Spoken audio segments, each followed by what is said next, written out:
আপনি কি জানেন যে আপনার সবচেয়ে মূল্যবান সম্পদ কি?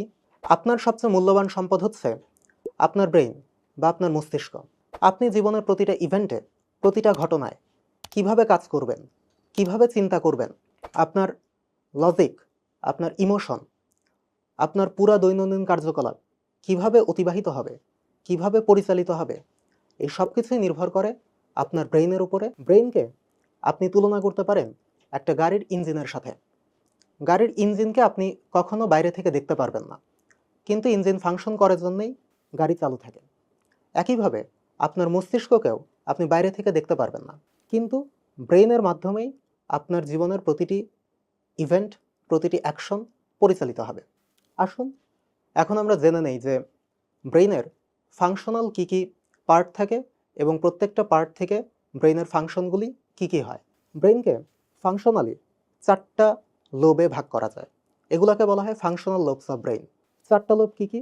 ফ্রন্টাল লোব, যেটা হচ্ছে আমাদের সামনের দিকে থাকে, এই দিকে থাকে ফ্রন্টাল লোব। তারপরে থাকে প্যারাইটাল লোব। প্যারাইটাল লোবটা কোথায় থাকে? প্যারাইটাল লোবটা থাকে হচ্ছে মিড লাইন বরাবর। যদি আমরা চিন্তা করি, ব্রেইনটা আসলে দুই ভাগে থাকে, দুইটা সেরেব্রাল হেমিস্ফিয়ার থাকে।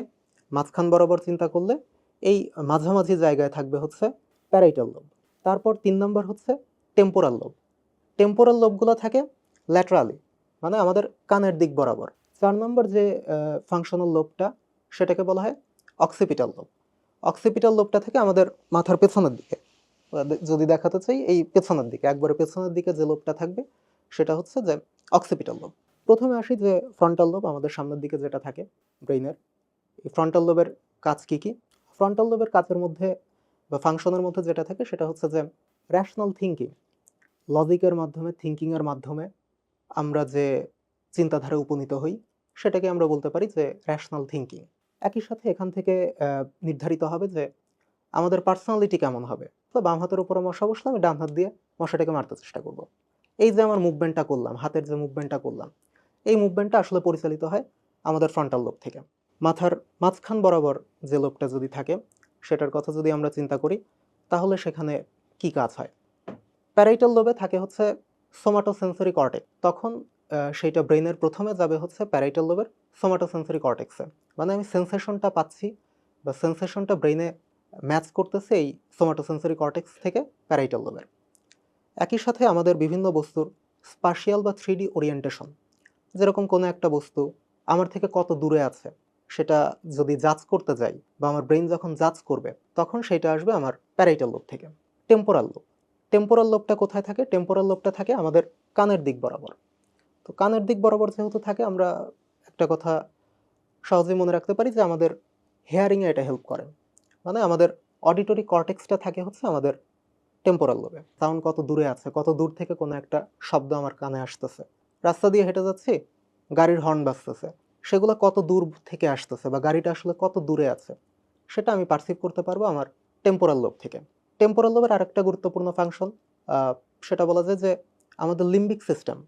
মানে আমাদের লিম্বিক সিস্টেম কি? লিম্বিক সিস্টেম হচ্ছে যে আমাদের ইমোশনাল কন্ট্রোল বা ইমোশনাল রেগুলেশন, এই জিনিসটা থাকে লিম্বিক সিস্টেমে। লিম্বিক সিস্টেমটা থাকে টেম্পোরাল লোবে। কাজেই আমাদের ইমোশন এবং মেমোরি, একই সাথে লিম্বিক সিস্টেম মেমোরিতেও ভূমিকা রাখে। এই জিনিসগুলো আসে আমার বা আমাদের টেম্পোরাল লোব থেকে। একইভাবে কোনো ফেশিয়াল রিকগনিশন বা ফেশিয়াল আইডেন্টিফিকেশন, মানুষের চেহারা দেখে আমি বা আপনি মানুষকে কিভাবে আলাদা করব, এই জিনিসগুলো আসে টেম্পোরাল লোব থেকে। সবচেয়ে শেষে যেটা থাকে সেটা হচ্ছে যে অক্সিপিটাল লোব, আমাদের পেছনের দিকে থাকে, মাথার পেছনের দিকে। এই অক্সিপিটাল লোবে আসলে থাকে ভিজুয়াল কর্টেক্স। মানে আমরা যে কিভাবে দেখি কোনো একটা জিনিস, কিভাবে আমরা দেখি, ভিজুয়াল পারসেপশন, ভিজুয়াল রিকগনিশন, এই দেখা দেখির কাজ সম্পন্ন হয় আমাদের অক্সিপিটাল কর্টেক্স থেকে। এখন আসি যে দুইটা জিনিসে আমাদের গুরুত্ব দেওয়া দরকার, সেটা হচ্ছে যে আমাদের ইমোশন এবং আমাদের লজিক্যাল থিঙ্কিং। কখন জীবনের কোন মুহূর্তে আমি কোনটাকে বেশি গুরুত্ব দিব বা কিভাবে চলবো, দুইটা কথা বললাম। একটা হচ্ছে ইমোশন, একটা হচ্ছে লজিক্যাল থিঙ্কিং। দুইটা ব্রেইনের দুই জায়গা থেকে অপারেট হয়, ফাংশন হয়। দেখেন, যদি আমরা ইমোশনের কথা চিন্তা করি, তাহলে আমি প্রথমেই বলছি যে ইমোশনটা আসে আমাদের টেম্পোরাল লোবের লিম্বিক সিস্টেম থেকে। যখনই কোনো কাজে বা কোনো ইভেন্টে আমরা ইমোশনালি বেশি অ্যাটাচড হয়ে যাই, তখন আমাদের লিম্বিক সিস্টেম স্টিমুলেটেড হয়। রাস্তাঘাটে হেঁটে যাচ্ছেন, হঠাৎ করে পাশে একটা পাগলা কুকুর ঘেউ ঘেউ করে চলে আসলো। এখন কি হবে যে আপনার স্বভাবতই ভয় লাগবে, আপনার ফেয়ার সিস্টেম অ্যাক্টিভেটেড হবে। এটা কোথা থেকে অ্যাক্টিভেট হয়? এটা হচ্ছে যে আপনার ব্রেনের টেম্পোরাল লোবের লিম্বিক সিস্টেম যেখানে থাকে, সেই লিম্বিক সিস্টেমের অ্যামাগডিলা থেকে। অ্যামাগডিলা যখন স্টিমুলেটেড হবে, তখন আপনি ফেয়ারটাকে ডিটেক্ট করতে পারবেন প্রথমে। তারপর কি করবে? তারপর হচ্ছে যে আপনার অ্যামিগডালা থেকে হাইপোথ্যালামাস স্টিমুলেটেড হবে। হাইপোথ্যালামাস কি করে? হাইপোথ্যালামাস এখান থেকে আমাদের সিম্প্যাথেটিক নার্ভাস সিস্টেমকে অ্যাক্টিভেটেড করবে। ফেয়ার সিস্টেমে বা ইমোশনাল রেগুলেশনের সময় কর্টিসল রিলিজ হবে। কর্টিসলকে বলা হয় স্ট্রেস হরমোন। তো এই জিনিসগুলো অ্যাক্টিভেটেড হবে, তখন আপনি যে ফেয়ার হোক বা ডেঞ্জার হোক, সেই জিনিসটা থেকে আপনি এড়ায় চলবেন। ইমিডিয়েট, তাৎক্ষণিক যদি আপনি চিন্তা করেন, আপনি হয়তো দৌড় দিবেন, কারণ আমার বাঁচতে হবে এখন। যখনই আমার এই যে ইমিডিয়েট কোনো ভয়ের মুখ থেকে বাঁচতে হচ্ছে, যেরকম কুকুর দেখলেন বা কোথাও ধরেন আগুন লেগে গেল, তখন আপনি কি করবেন? আপনার ইমোশনাল সিস্টেম অ্যাক্টিভেটেড হবে, প্রথমে লিম্বিক সিস্টেম অ্যাক্টিভেটেড হবে। তখন এই সব কারণে ফাইট অর ফ্লাইট রেসপন্স, মানে হয় আপনি যুদ্ধ করবেন, না হয় আপনি পালায় যাবেন। তো এই জন্যে আগুন লাগলে বা ভয়ের কোনো কিছু দেখলে এই দুইটা জিনিস কাজ করবে। হয় আপনি সেটা প্রতিহত করার চেষ্টা করবেন, অথবা যদি দেখেন যে প্রতিহত করার কোনো ওয়ে নাই, আপনি সেখান থেকে দৌড় দিবেন, চলে যাব, যত তাড়াতাড়ি সম্ভব এই জিনিসটা থেকে আমি স্কেপ করব, আমি বের হয়ে যাব। এখানে আরেকটা যে জিনিস সেটা থাকে হচ্ছে যে লিম্বিক সিস্টেমে হিপোক্যাম্পাস। হিপোক্যাম্পাস কি করে? হিপোক্যাম্পাস মেইনলি আমাদের মেমোরিটাকে ফরমেশন করে, মানে মেমোরিটাকে জমা রাখে। এই যে আমি একটা জিনিসে ভয় পেলাম, আগুন লেগে গেল, বা রাস্তাঘাটে কোনো কুকুর বা অন্য কোনো প্রাণী দেখে আমি ভয় পেলাম, তো এটাতে ইমিডিয়েট অ্যাকশনের সাথে সাথে হিপোক্যাম্পাসের ফাংশনের কারণে আমার একটা মেমোরি তৈরি হয়ে গেল। আমি এই জিনিসটা আমার মেমোরিতে গেঁথে গেল, যে পরবর্তীতে যদি কখনো সেম কোনো এনভায়রনমেন্টের আমি শিকার হই, তখন আমার পূর্বের মেমোরি মনে চলে আসবে। এটা হবে হিপোক্যাম্পাস থেকে। লিম্বিক সিস্টেম থেকে আর যেটা হয় সেটা হচ্ছে যে মোটিভেশন অ্যান্ড রিওয়ার্ড। এটা কেমন? যে একটা উদাহরণ দেওয়া যায় যে আমরা সারাদিনই এখন দেখা যায় সবাই সোশ্যাল মিডিয়াতে অনেক ইনভলভ থাকে। আপনি চিন্তা করেন যে আপনি একটা পোস্ট দিলেন ফেসবুকে বা ইনস্টাগ্রামে, একটা পোস্ট দিলেন, তখন আপনি কিছু সময় পর পরই ফেসবুকে ঢুকবেন, যে কয়টা লাইক পড়লো, কয়টা লাভ পড়লো, রিয়াকশনটা কেমন হচ্ছে। এই যে আমার একটা রিওয়ার্ড এবং মোটিভেশন, এটাও রেগুলেট হয় আমার ব্রেইনের লিম্বিক সিস্টেম থেকে। আরেকটা মেইন যেটাতে আমি ফোকাস করতে চাচ্ছি সেটা হচ্ছে যে আমাদের র্যাশনাল থিঙ্কিং। একটা গেল যে ইমোশনাল থিঙ্কিং, যে কোনো কিছুতেই আমি ইমোশনাল হয়ে যাচ্ছি। তারপরে আরেকটা যে র্যাশনাল থিঙ্কিং, আমি র্যাশনালি লজিক্যালি কীভাবে চিন্তা করতেছি, সেটা রেগুলেট হবে আমার ব্রেইনের ফ্রন্টাল লোব থেকে। ফ্রন্টাল লোবের প্রিফ্রন্টাল কর্টেক্স, আরও প্রিসাইসলি বলতে গেলে সামনের দিকে থাকে, মাথার একবারে সামনের দিকে প্রিফ্রন্টাল কর্টেক্সটা থাকবে। সেই প্রিফ্রন্টাল কর্টেক্স থেকে আমার লজিক, আমার র্যাশনাল থিঙ্কিংটা রেগুলেট হবে। তেলাপোকা দেখে আপনি ভয় পেলেন, ধরেন একটা বাসার মধ্যে তেলাপোকা দেখে ভয় পেলেন, তো প্রথমে কি অ্যাক্টিভেটেড হবে? প্রথমে হচ্ছে আমাদের লিম্বিক সিস্টেমের অ্যামিগডালাটা অ্যাক্টিভেটেড হচ্ছে। এই জন্য আমি ভয় পাচ্ছি, যে আমার হঠাৎ করে দেখে জিনিসটা ভয় লাগলো, হয়তো আমি দৌড় দিলাম। কিন্তু একই সাথে আমার ব্রেইনের প্রিফ্রন্টাল কর্টেক্স বলবে যে না, এটা তো মাত্র একটা তেলাপোকা, এতে ভয় পাওয়ার কিছু নেই, এতে খুব বেশি কিছু হবে না। জিনিসটা আপনি লজিক্যালি চিন্তা করলেন, আপনার লজিকটা আসলো। এই যে লজিক্যাল থিঙ্কিং, র্যাশনাল থিঙ্কিং, এটা হচ্ছে আপনার ব্রেইনের ফ্রন্টাল লোবের প্রিফ্রন্টাল কর্টেক্স থেকে রেগুলেট হয়। আরেকটা জিনিস চিন্তা করেন, যে আমরা বিভিন্ন সময় বিভিন্ন মুভি দেখি, সিনেমা দেখি, বিভিন্ন জনরার মুভি থাকে, ইমোশনাল মুভি থাকে, হরর মুভি থাকে। আপনি কিন্তু জানেন যে জিনিসটা আসলে সত্যি না, সিনেমাগুলো সত্যি না, আপনাকে দেখানো হচ্ছে এগুলা, আপনাকে এগুলা ভাবানো হচ্ছে। আপনি জানেন যে সব মুভি মিথ্যা, কিন্তু হরর মুভি দেখলে আপনি ভয় পাচ্ছেন, ইমোশনাল কোনো মুভি দেখলে আপনি ইমোশনালি অ্যাটাচড হয়ে যাচ্ছেন। জিনিসটা সত্যি না, কিন্তু তারপরেও আপনি দেখতে দেখতে আপনার চোখ অশ্রুসিক্ত হয়ে গেল, আপনি কেঁদে ফেললেন। কারণ কি? কারণ হচ্ছে যে আপনার ব্রেইনের লিম্বিক সিস্টেম এখানে অ্যাক্টিভেটেড হয়ে যাচ্ছে। লিম্বিক সিস্টেম অনেক পাওয়ারফুল। প্রিফ্রন্টাল কর্টেক্স বা র্যাশনাল থিঙ্কিংয়ের চেয়ে লিম্বিক সিস্টেম অনেক দ্রুত অ্যাক্টিভেটেড হয়, এবং এটা স্ট্রং অনেক বেশি।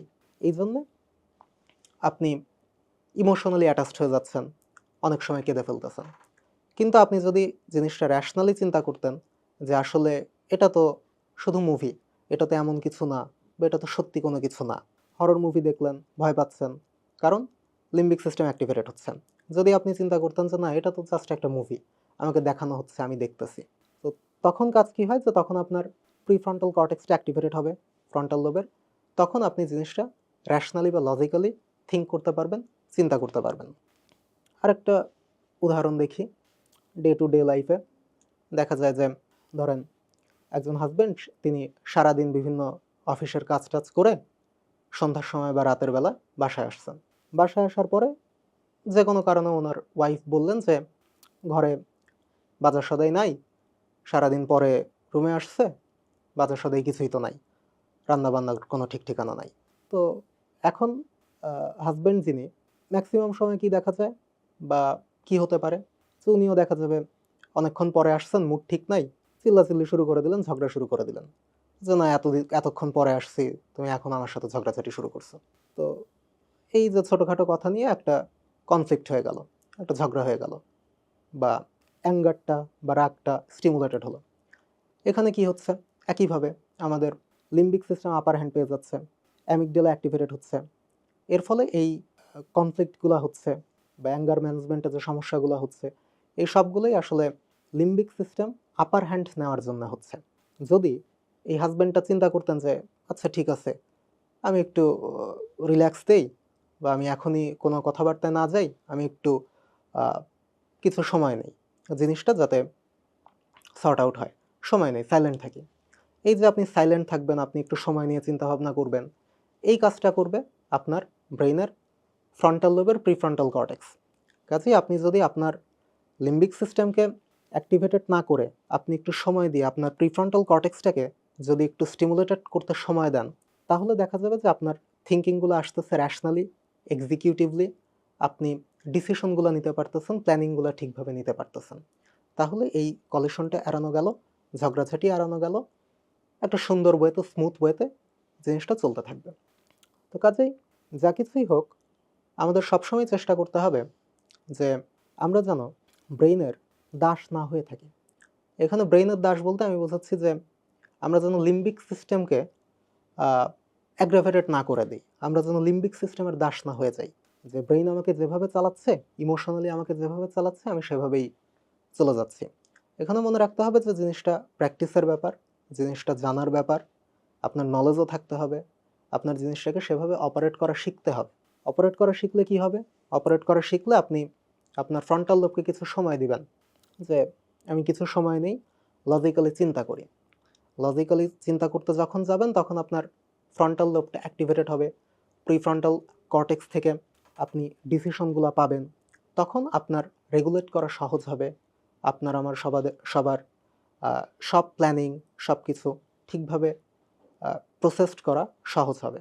একটা পাগলা ঘোড়াকে যদি আপনি লাগাম না ধরে ছেড়ে দেন, ঘোড়া যে কোনো সময় যে কোনো দিকে চলে যাবে, আপনি কন্ট্রোল করতে পারবেন না। একইভাবে ব্রেইনও একটা পাগলা ঘোড়ার মতো চলেই যাচ্ছে, চলেই যাচ্ছে, কিন্তু আপনাকে লাগাম ধরা শিখতে হবে। আপনি যখন লিম্বিক সিস্টেমকে সাপ্রেসড করবেন এবং আপনার প্রিফ্রন্টাল কর্টেক্সকে আপনি চেপে ধরবেন বা অ্যাক্টিভেটেড হতে সময় দিবেন, তখনই সেটা হচ্ছে যে লাগাম চেপে ধরা, ব্রেইনটাকে কন্ট্রোল করা।